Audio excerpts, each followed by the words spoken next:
Chiefs Kingdom, stop scrolling. Arrowhead just shook with breaking news. One name. One prediction. One decision that could shape the next decade in Kansas City.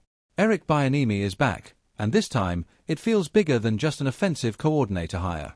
Insiders aren't calling it a short-term fix. They're calling it a succession plan.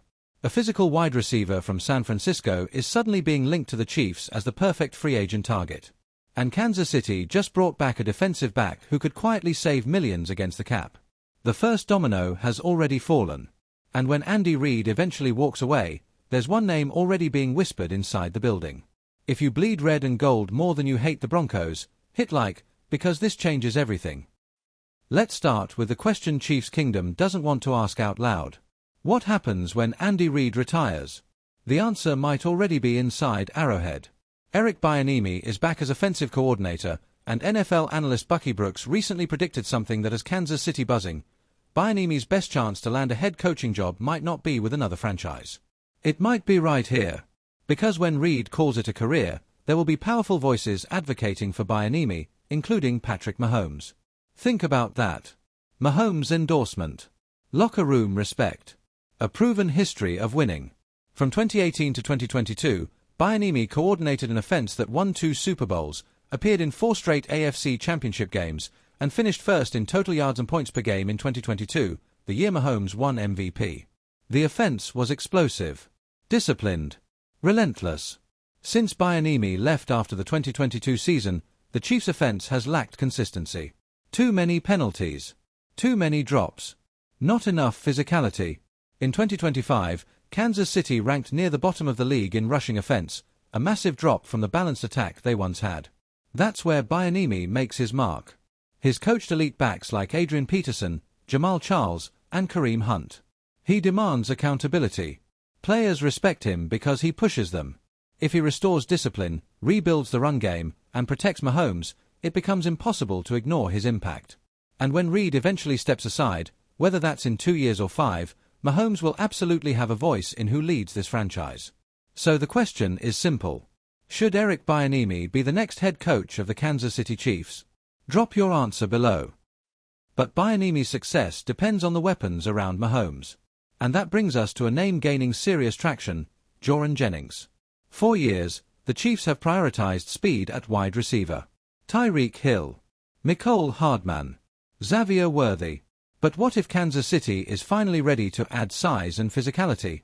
Jennings is 6 feet 3 inches, over 210 pounds, and built for contested catches and red zone battles. In 2024, he broke out with 77 receptions, nearly 1,000 yards, and 6 touchdowns. In 2025, he followed that with a career-high 9 touchdown grabs. He's tough on third down. He blocks in the run game. He wins in traffic. And that matters. The Chiefs' receiver room is full of question marks. Hollywood Brown is a free agent. Xavier Worthy dealt with injuries. Rashee Rice has flash star potential but missed time and has off-field concerns that make the front office cautious. Kansas City needs a dependable, physical target who can help establish the run and dominate in the red zone. Jennings fits that mold perfectly. He's not the fastest receiver, but he doesn't have to be. His route running, strength, and hands create separation and finish plays. And in a Bieniemy-led offense focused on discipline and balance, Jennings could be the missing piece. Should the Chiefs make a run at Jauan Jennings? Comment your take. Now let's talk defense and money. Because Kansas City has serious cap decisions looming.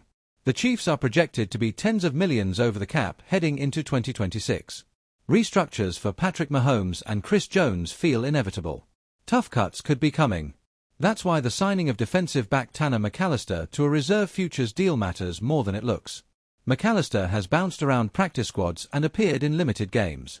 He's not a headline signing, but he's cheap, developmental, and exactly the type of low-cost depth player defensive coordinator Steve Spagnuolo has turned into contributors before.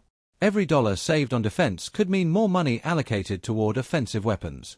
At the same time, bigger decisions loom. Cornerback Trent McDuffie is approaching the point where Kansas City must either extend him long-term or consider trading him while his value is sky-high. That's not an easy call. The Chiefs' defense struggled in 2025, particularly against the run and in closing out games. If they move McDuffie, the secondary could take a major hit. If they extend him, the cap gets tighter. These are franchise-shaping decisions. 3 stories. 1 mission. Secure the future while fixing the present. Eric Bieniemy isn't just back to repair the offense, he could be the heir to Andy Reid. Jordan Jennings isn't just a free agent, he might be the physical weapon this offense desperately needs. Tanner McAllister isn't just a depth signing, he represents the cap-strapped reality of a team trying to extend a dynasty. Free agency opens soon. If Kansas City waits, Jennings could sign elsewhere. The 49ers could even make a move to keep him. Andy Reid's retirement timeline? Unknown. And if Bieniemy doesn't deliver this season, the head coaching conversation could disappear entirely. Chiefs Kingdom, this is the edge of the cliff. The dynasty isn't dead. It's reloading. So here's what you do. Hit like if you believe Bieniemy should be the next head coach. Drop your boldest prediction in the comments. And subscribe, because the AFC West isn't ready for what's coming. We'll see you in the next war. Red and gold forever.